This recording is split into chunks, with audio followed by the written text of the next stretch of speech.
It's interesting because Democrats and Republicans alike are talking about that short term pain. But what do you think the long term implication is? Because economists, as you said, say, hey, we're getting dangerously close to a recession here because of this tariff policy. Tariffs are widely expected to raise prices and inflation rates. They're expected, as we said, to shrink consumer spending and disposable income. No one wants to hear that when the economy has continued to be a top concern for Americans over the past 2 years or so, and especially with summer right around the corner. So what do you think are some of those long-term implications to Americans? Well, I think another really important fact here must be stated, and that is this list of numbers that are the basis for the so-called reciprocal tariffs, because it sounds great, right? You just say, oh, we're going to impose tariffs that are similar to what they're imposing on us. But the problem is those numbers, nobody knows where they come from. Economists, businesses, people in industry, they're looking at this literal chart of numbers that the Trump administration has publicized, 39%, 28%, 25%.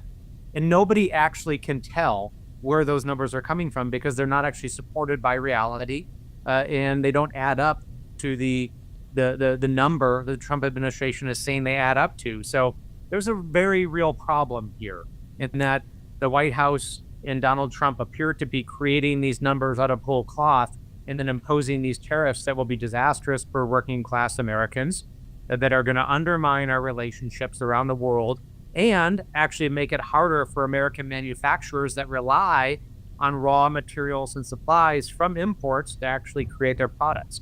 So this is not well thought out, and it's going to cause a lot of damage to a lot of folks.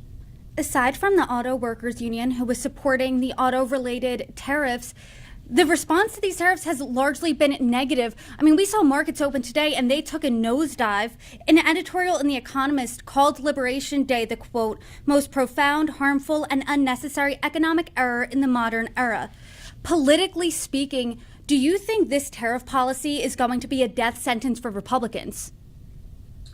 Well, I don't know. I think that remains to be seen. I'm frankly a lot less concerned about what this means politically and whether it's a death sentence for a political party than the impact it's going to have. The people who are going to lose homes, the people who are going to lose jobs, the people who aren't going to be able to buy groceries for their family. Like, that's who I'm worried about, and that's who's really going to be crushed by this. Listen, this has never worked. These broad-based tariffs, we tried this in the 1930s. To raise revenue and to try to get us out of the Great Depression. And guess what? It actually plunged us further into the Great Depression. So I don't understand why the Trump administration believes that a policy or an approach that has repeatedly failed in the past, they think for some reason is going to work right now. It's just not. That's proven. I mean, already people are losing money in their 401k and their retirement plan. We're already seeing increases in goods. This is once again a perfect example of the Trump administration creating self-inflicted pain that's unnecessary, and that's the wrong approach. Whether it's destroying vast swaths of central government services and our national security and our defense and our aviation safety and our healthcare system, or whether it's turning their backs on our allies and our partners that fight with us around the world and who we rely on for our national security, or in this instance, undermining our economy and our import-export system because they haven't thought this well out, or they haven't really thought this through at all. It's really a problem.